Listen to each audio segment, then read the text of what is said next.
reverb delay pedal for experimental sounds. Rylan is asking about, hold on, don't lose it, oh, come back. You know, I haven't gotten to play with the Digitech Polara. We want reverb delay for experimental sounds. Gosh, okay. Well, I have a Strymon Flint. I've also used the TC Electronic Hall of Fame. Also, wait, is my Boss RV5 handy? I'm not an expert on crazy, super washed out, layery stuff. My friend Alex really likes his Strymon Blue Sky. Let's see what I can do with my Strymon Flint. Let's see how washed out I can get. I am going to be, here I am in the 70s setting.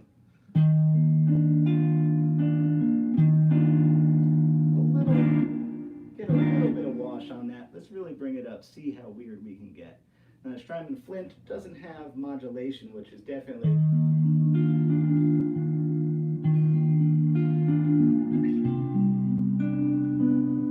kind of a weird chord progression. Hold on, I can make something out of that though.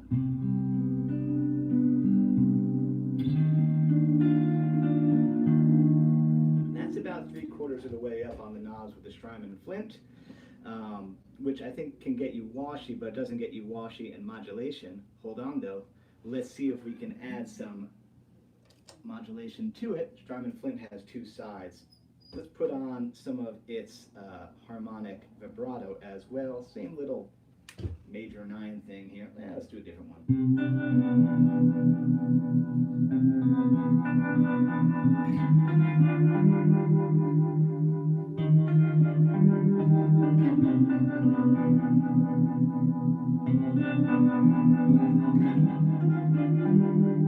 Gets a little weirder.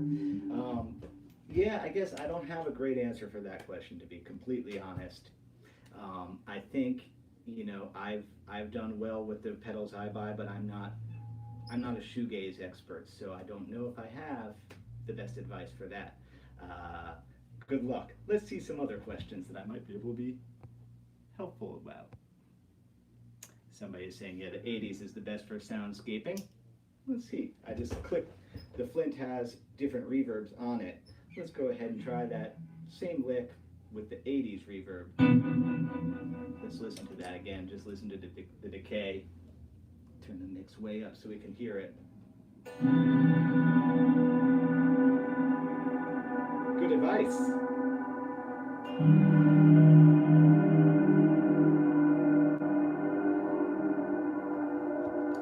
Let's put delay in front of that.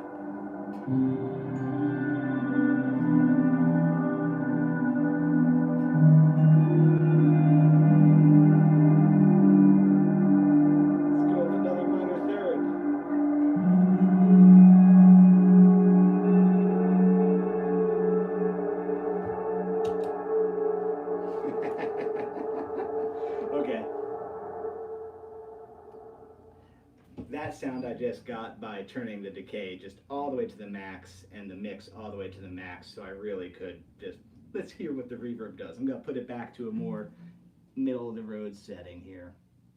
That's kind of just straight up the middle.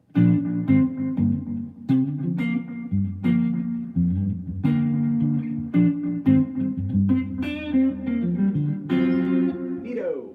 Okay, let's see some other questions.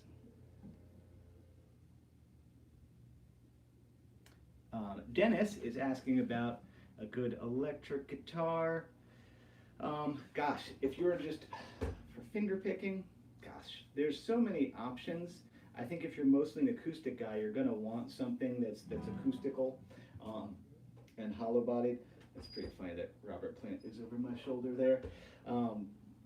I would say, gosh, maybe a Gretsch might be a good transition from acoustic to electric, like a nice electromatic hollow body, because you can get those for not too much money, and it would feel similar to your acoustic. And you know, if I'm thinking finger picking and electric guitar, I'm thinking Chet Atkins. You know, all the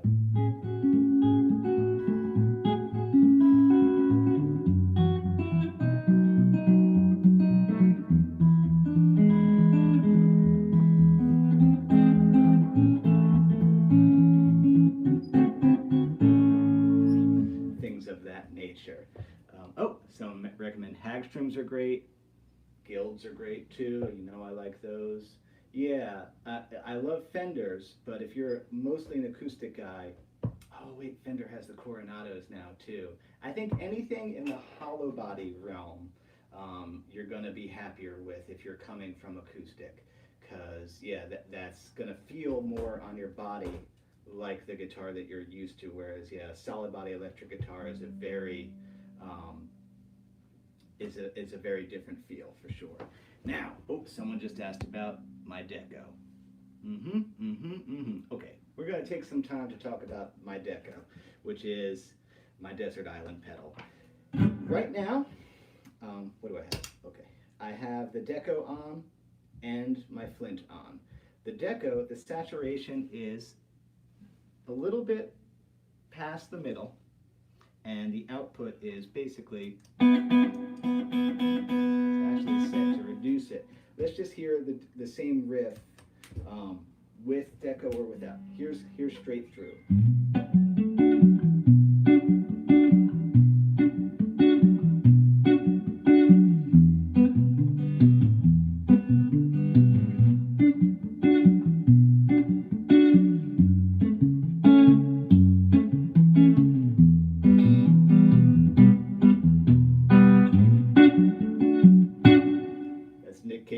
Seeds, red right hand. Let's hear it with Deco.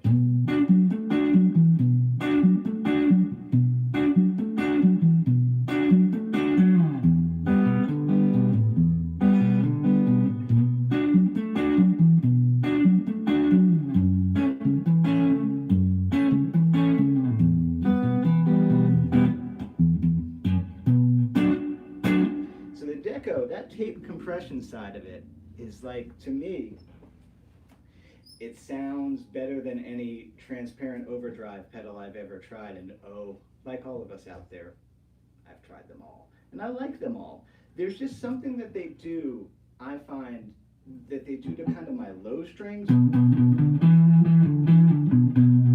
that I always find excessively Velcro-y or farty, that the Deco doesn't do.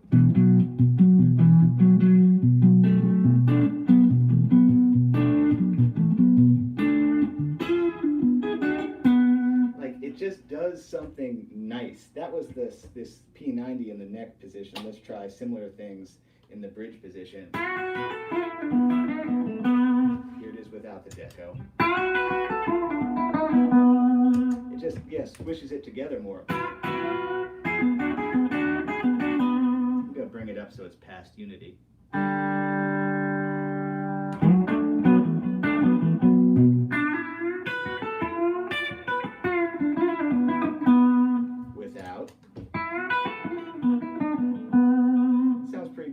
Too, but I just, better with. Let me see some other questions I can talk about. Hey, I haven't gotten to listen to the new Roadside Graves. I'm not done with my Deco, actually, I realized. So let me just talk about it. That's one side of it. That's the tape saturation side. And yeah, I guess I'm doing this before Christmas for all of us guitar players out there who are like, what am I going to buy myself for Christmas? You can't go wrong with the Deco. The other side is the second tape machine. So you can play around with that. I have it set now to be a nice rock and roll slap back. Let's be in the bridge here.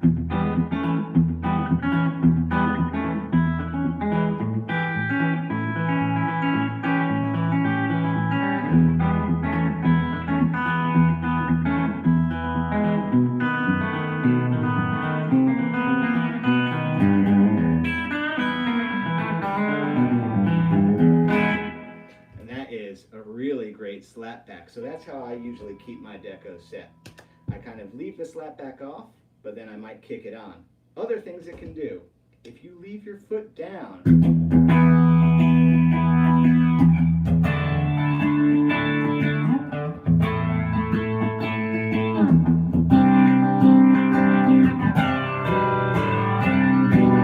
yeah, that's right, Tom Sawyer. I was just teaching that song yesterday. It does a flange. It can also do chorus. Oh, let's do the old.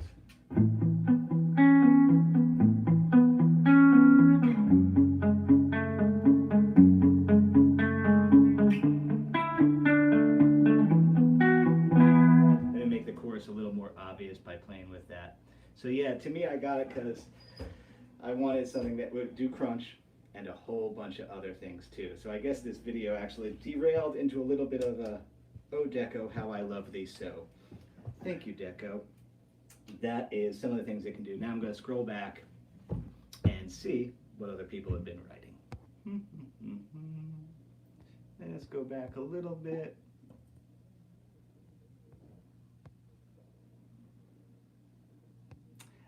Yeah, David Waldrop is asking, unfortunately, yeah, the Deco requires a lot of power.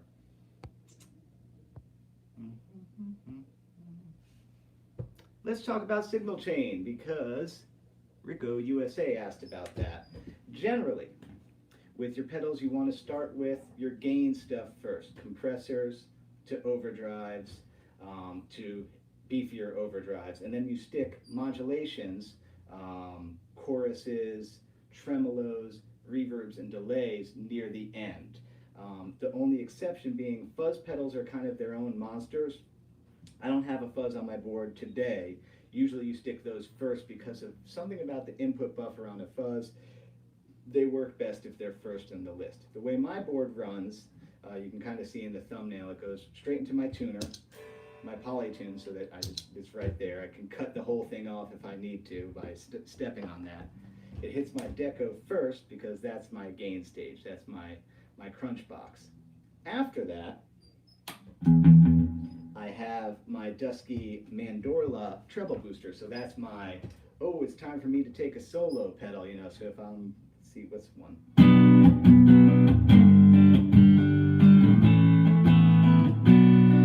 Is that the breakup song? I don't know why that came to mind, but yeah.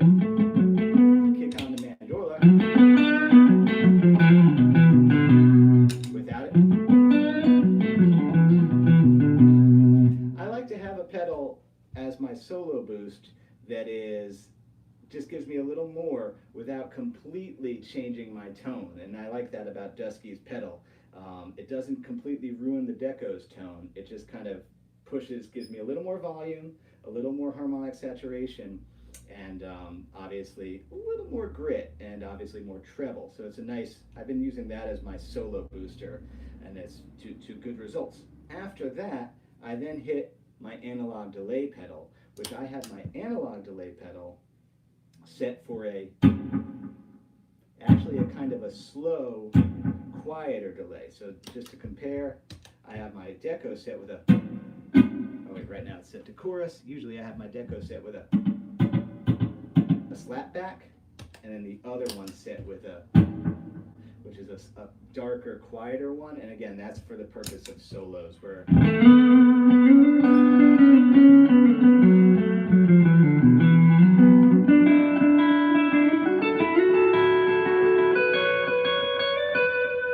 just kind of makes everything bigger and washier without becoming a giant mess. Where my fingers can still do things and you can still hear what they're doing, but it's a large sound. At the end of my board is my Strymon Flint, which has my reverb. Here it is without my reverb. Oh, so sad. With reverb. And the Flint also has tremolo on the end of it too.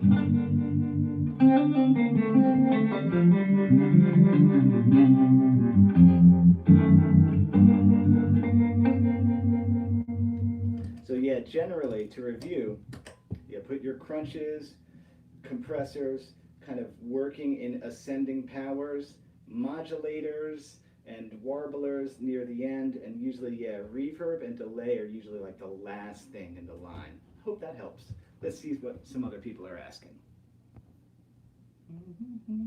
I'll just kind of scroll back, and then hit. Ooh, Furious Flamingo is asking about the current Big Muff models, and I don't have an answer for you on that one. I haven't kept up with all the iterations of big muffs.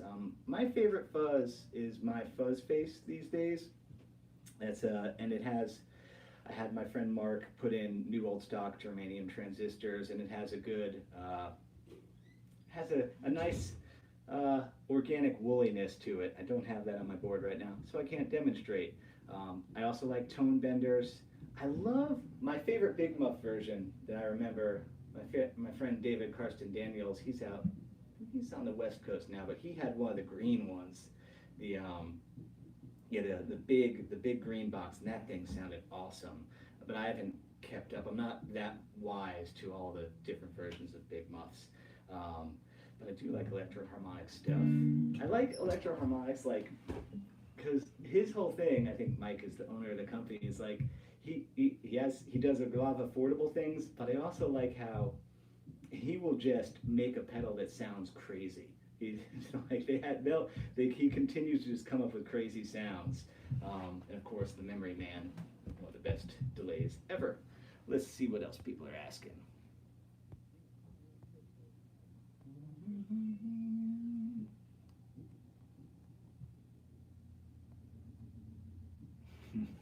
Jimmy Hackles is asking for getting some Ron Ashton Funhouse tones at volumes that won't peel the paint off the walls. You know, let's see. Yeah, because like with overdrive, you know, obviously it's really hard to make your guitar at home sound like the records that you love, because, you know, those are in $1 million studios oftentimes with, you know, all these great vintage mics and things like that. So the thing that I start to think about is, okay, is it a lot of overdrive? Is it not a lot of overdrive? Is it fuzz versus overdrive? Like some things you can recognize, and then is it bright or dark? And then, you know, sometimes I can recognize, is it Les Paul or is it Strat? You know, and so I just like, I'm like, okay, let's see how Stooges I can get. If I click to the bridge, dual lipstick humbucker on this, very affordable but very fun to play. I like this little guitar, this Dano 59X. I'm gonna wind my deco out a lot. So that's maximum saturation. Go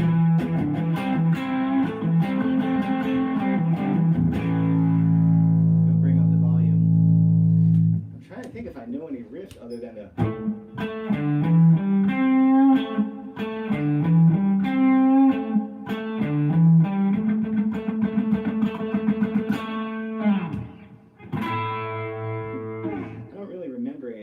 right now, but of course, you know.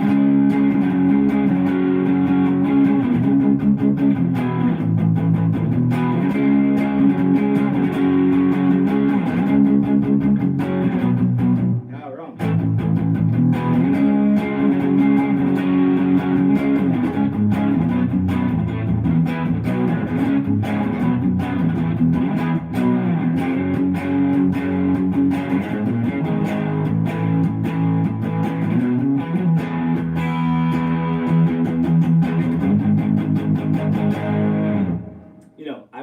Say that that's really the tone, but that's a lot of overdrive.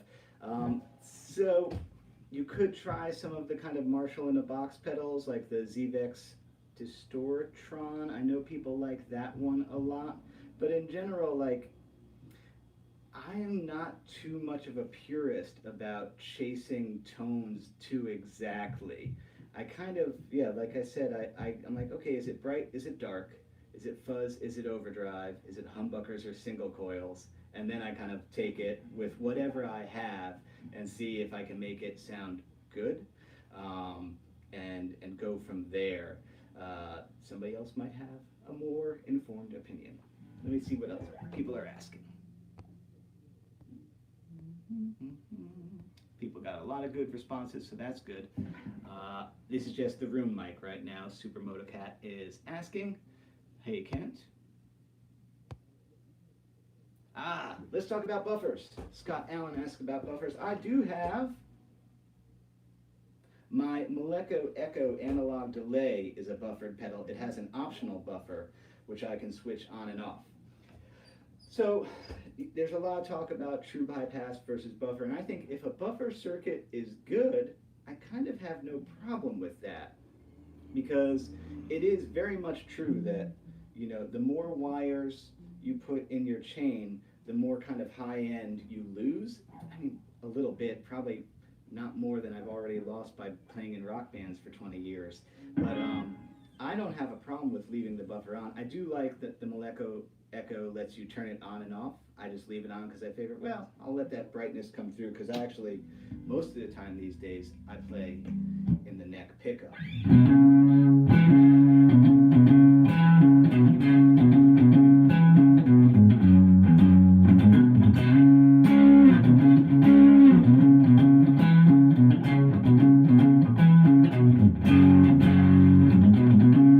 So I would not fear buffers. I know that like it became a real thing that like, oh, true bypass, but I think my 2 cents is like, if it sounds good, then it sounds good. And I mean, the real truth of the matter is this guitar would sound best if I just plugged straight into the amp and turned it up to about 5 or 6.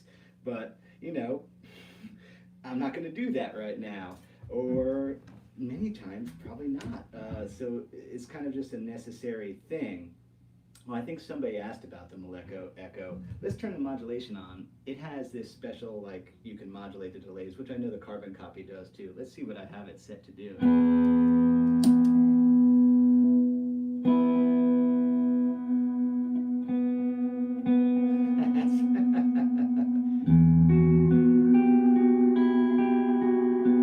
Let's bring those back a little.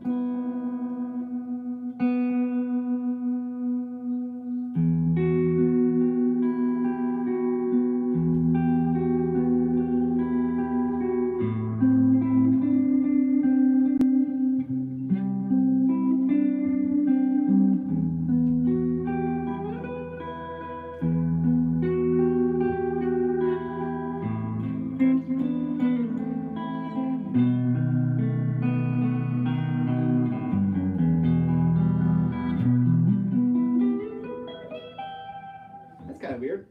I'm going to turn those off. I don't really use those though, but that is a neat thing. Let's see some other questions.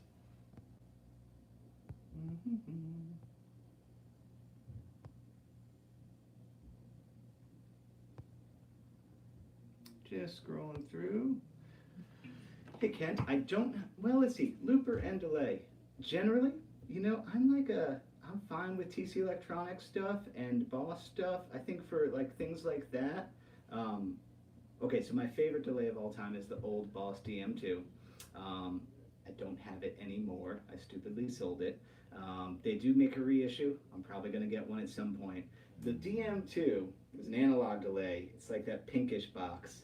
There's something about the warmth of it that just, when you click it on, it just, this one does a good job, the Malleco.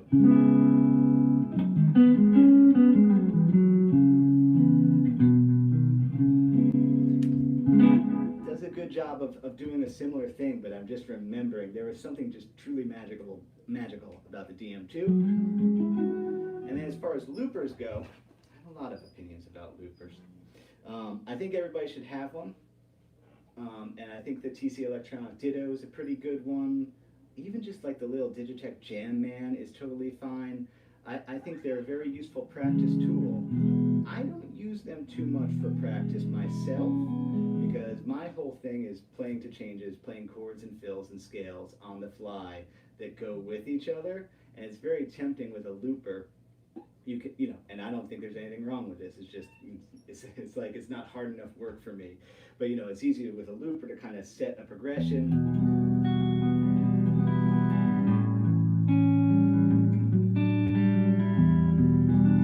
And just noodle over it for an hour, which I'm totally fine with that, and I think that's a very healthy and meditative thing to do. But in terms of challenging yourself, it's nice to not have a looper and see if you can make stuff happen.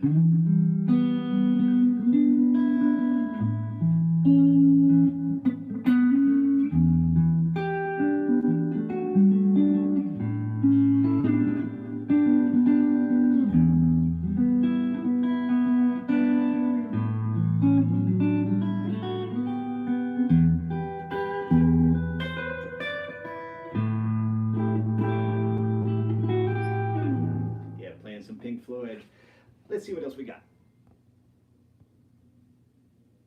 Ooh, a DM3.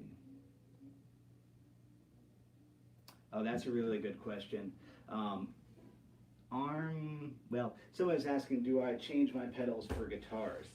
The only one that I really change is the Deco. If I'm using my Les Paul, which has significantly hotter pickups than all my little Fenders and similar, this guitar has hot pickups too, I'm going to play around with the saturation and the output volume of that to match that a little bit more, because it certainly does things very differently than my single coil guitars.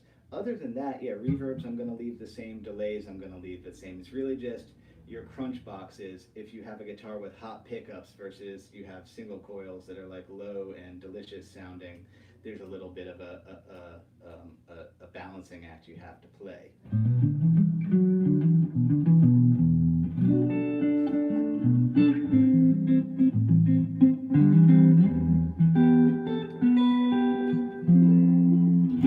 Let's see what else we got. Ooh, Leo's asking a good question.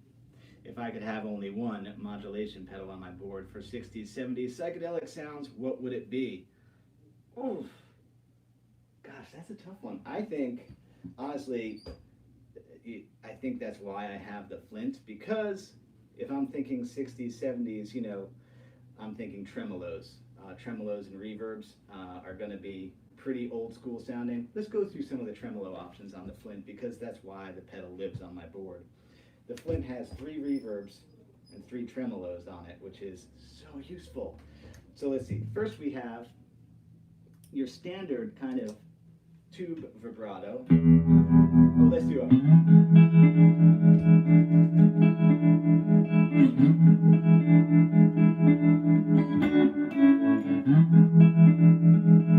But you know, if we're talking 60s sounds, you gotta have something that they'll do that.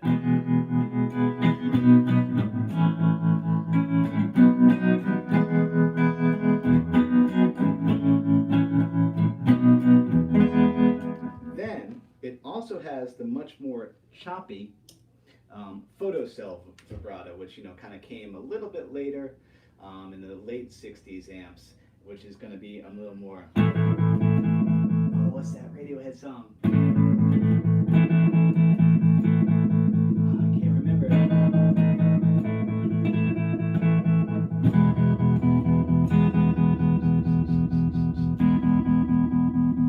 Oh, it's killing me that I can't remember that song.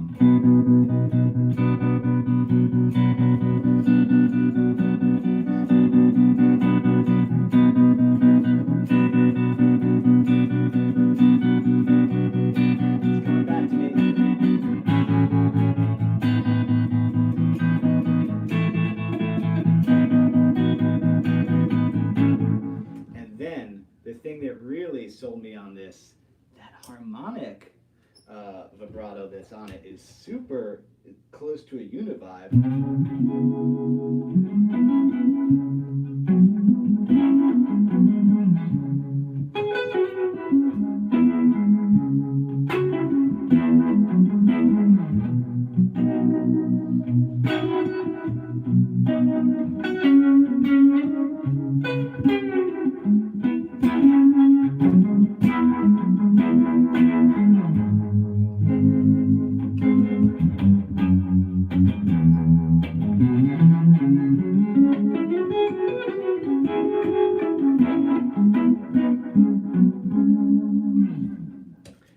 That's only one reverb, so I mean, I guess, yeah, I guess I'm a Strymon fanboy. Because, yeah, if you had to take away all my pedals, I'd probably say you need a Deco and a Flint, which, I mean, they know that. That's why the pedals match so well. There are no dummies over there. Okay, let's see what else we got. Scott has a lot of good questions. Scott asks about those like custom fancy multi-switches. I just stomp around. That might be useful for sure. I could see the merit in one of those systems where like you step on one and it combines the delay with the reverb and all the other things. That's, yeah, one rabbit hole I haven't gone down.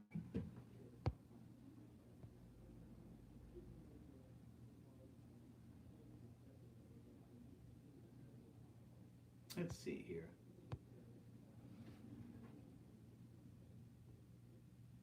I think Scott asked another good question that I liked. He asked about rigs. I think my first, I don't even remember. Oh, I had a Fender Ultra Chorus for years, which, you know, solid state Fender amp, which was actually not bad. And what did I use? This would have been back in the 90s, so it would have been a Strat Plus, maybe? It was whatever the Strat was that had a humbucker and a Floyd Rose. That was my rig for a while. And then, yeah, my first good amp was a Fender Pro Reverb, a Silverface from the 70s, which I just knew that I probably wanted a Fender Pro Reverb or a Fender tube amp. I was maybe 19 at the time. I was painting houses for a living, so I had some money saved up from the summer doing that, and I bought that, and it really was like, yeah, just completely changed the way I played guitar to have a tube amp. So if any of you out there haven't gone down that road, if you're still playing on a practice amp or through an iPad or any of the myriad of options, man, a Fender tube amp with reverb, I mean, that's the sound right there. Yeah, I mean, that just changes everything.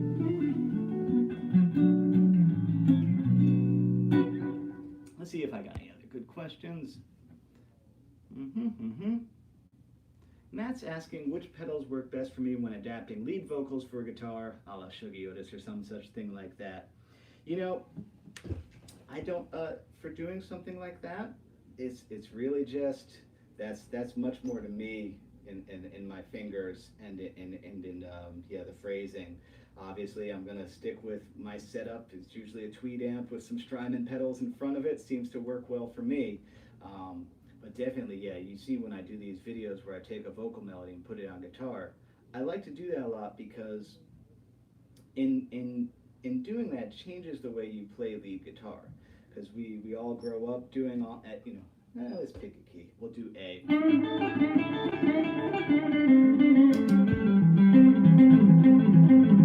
Doing all these very guitar-y centered things, and you get kind of caught up in that. And then when you start to take vocal melodies on, you realize how simple they actually are. Oh, let's play some Ain't No Sunshine with a bunch of effects on it.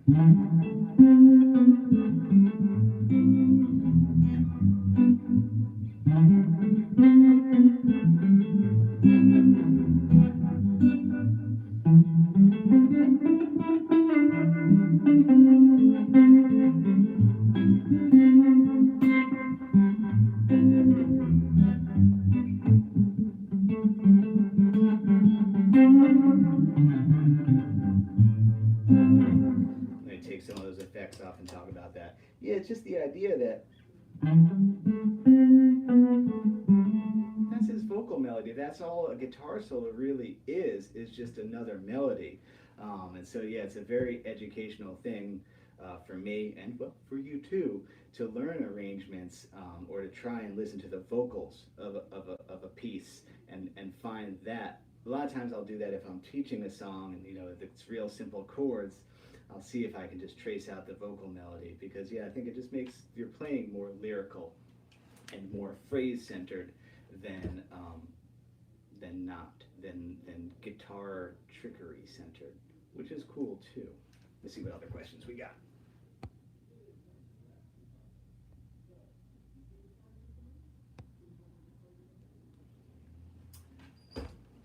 Necrosonic1 asks about if I do the volume knob thing. I have. I am young enough where it doesn't really work for me. I'm old, but not quite an old school guy. I'm eternally in awe of some of my older friends who, you know, they'll just take a Telecaster, plug it into an amp, and do everything with their volume knob. I'm still kind of stuck in that 90s indie world where, like, pedals do all the work for me. I have done, what I've observed is, yes, it's super convenient if you can get comfortable with no pedals and straight into an amp. The thing is, you got to wind your amp out pretty hard. That's the classic sound. It's like all those guys who played that way would turn their Marshalls up pretty high so that they had just tons of headroom with their volume knob. When I've done that, my Tweed Pro does a good job of doing that. I still could never get to a place where my rhythm guitar sounded good, like, you know, because as you roll your volume back, you kind of, let me turn off some of these effects. You kind of lose a little of your,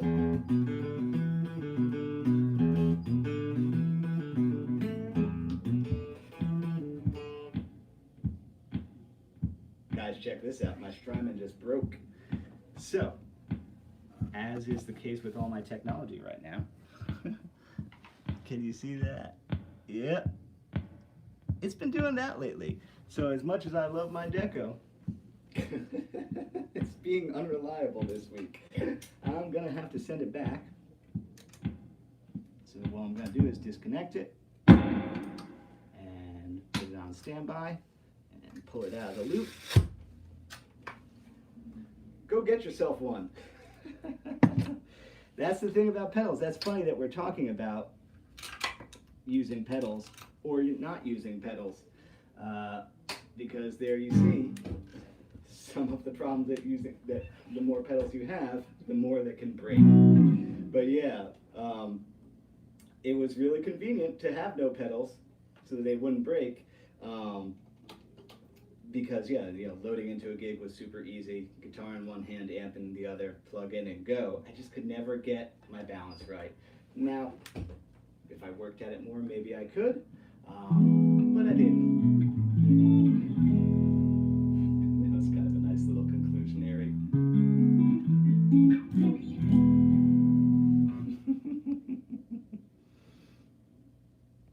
Let's see if we got anything. Scott, you have so many good questions. He's asking about the Valhalla effect that I use. I love, so if you've watched my videos, a big part of my sound is the layering of reverb. Sometimes it's the Valhalla and the Flint, sometimes it's just Valhalla. Some of the early ones are just Flint. I just like having, you know, the tweakability of a plug-in, because, you know, working in GarageBand, you can really, you know, you can play around with plates versus Hall reverbs versus all the other things, and they're a lot more, you know, they take up the track a lot more than the front end reverb. Like the Flint sounds good in the room and does do a pretty good job for sure, and I use it for live all the time. But for editing at home, I like having the extra control over my tracks. Yeah, for that reason. Let's see what else we got here. Whitewall Sessions asks if I've ever run 2 amps wet dry. Yes, I have, and it's awesome. I've done a variety of things. Way back when we didn't have a bass player in the psychedelic rock group that I played with, Fake Swedish. I would do a thing where I would split my signal through an A-B, run one of them into an octave pedal and a bass amp, and then the other one to a guitar amp. So and I think I played a baritone guitar. Someone asked about baritone guitars for that. So it had a ginormous sound. Other things I've done, taken a delay, done the same thing, taken an A-B and run a delay on 100% on one amp that's all the way on the other side of the stage, and set it up so it would go ba-bang, ba-bang, ba-bang. Or I remember one show we did where I had one amp regular and the other amp on the other side of the stage was a reverse delay. So I would go to take a solo and, you know, one would come out like a solo. I don't have a reverse delay on here, but you could imagine the other side was this ghosty thing coming out. It's pretty effective.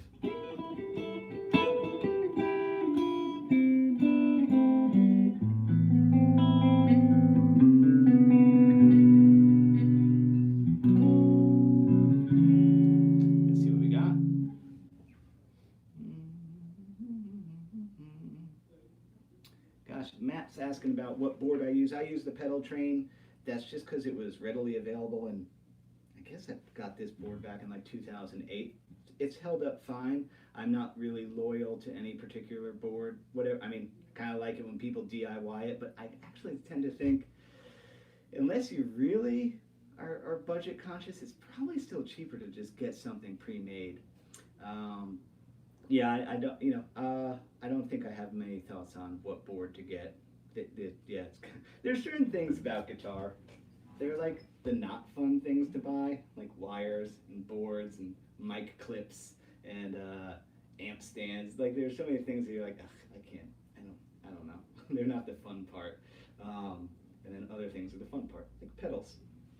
Let's see if we got a few more here, and I'll have to run and teach some more lessons. Martin Music asks, do you have a favorite guitar?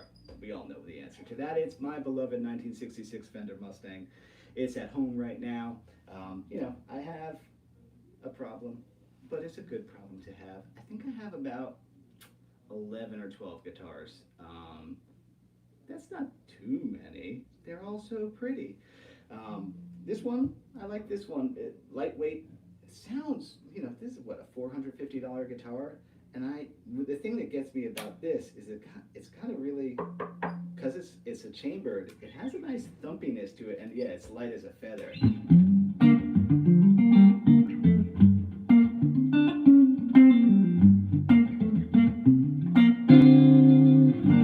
Yeah, I mean, this thing, like, yeah, so sometimes I'll grab this to go to work, just because it's easy to grab, doesn't weigh much, sounds totally good. And this is a stupid thing, but when you're a guitar teacher, it's nice to have a guitar that's flat on the back so you can use it as a desk to write out assignments. That's good.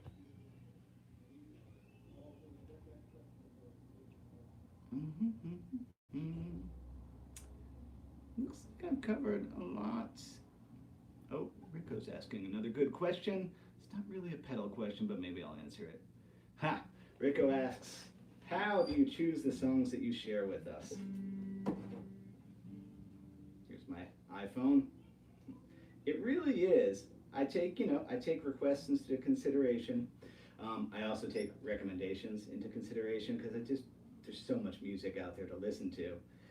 I am on Spotify. It's not really a beautifully curated, you know what I mean, playlist, but you can find me on there and see what I'm listening to. Let's see, things I just listened to.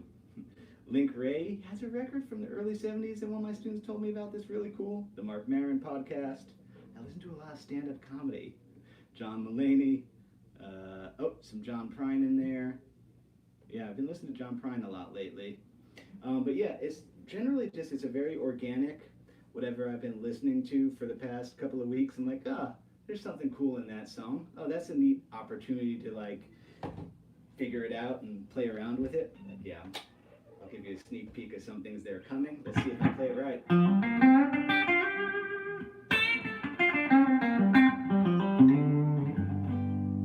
That's the opening of Sweet Revenge, mediumly well played. That's gonna show up because I was listening to that John Prine song. That's awesome. I bet I could work that out, make an arrangement out of it. So yeah, I mean, I tend to pick stuff that I like. that has a nice strong melody and has something about it that I think is unique, and that's why I kind of talk about a little at the end of the videos these days, like why I chose a song or what I think the interesting things are about it. I think I'll answer one more for today. Let's see. Let's roll the magic wheel. Semegidis says, have we hit peak pedal? And now there's a lot of wheel reinventing, or are there still new products that blow your socks off? That's a good question. Oh yeah, someone's recommending Cass McCombs. I like that guy too. I don't know. Maybe we have, maybe we haven't. There does seem to be a lot of overlap with guitar pedals, because they're not the hardest thing to build. I can't do it, so I don't want to say anything.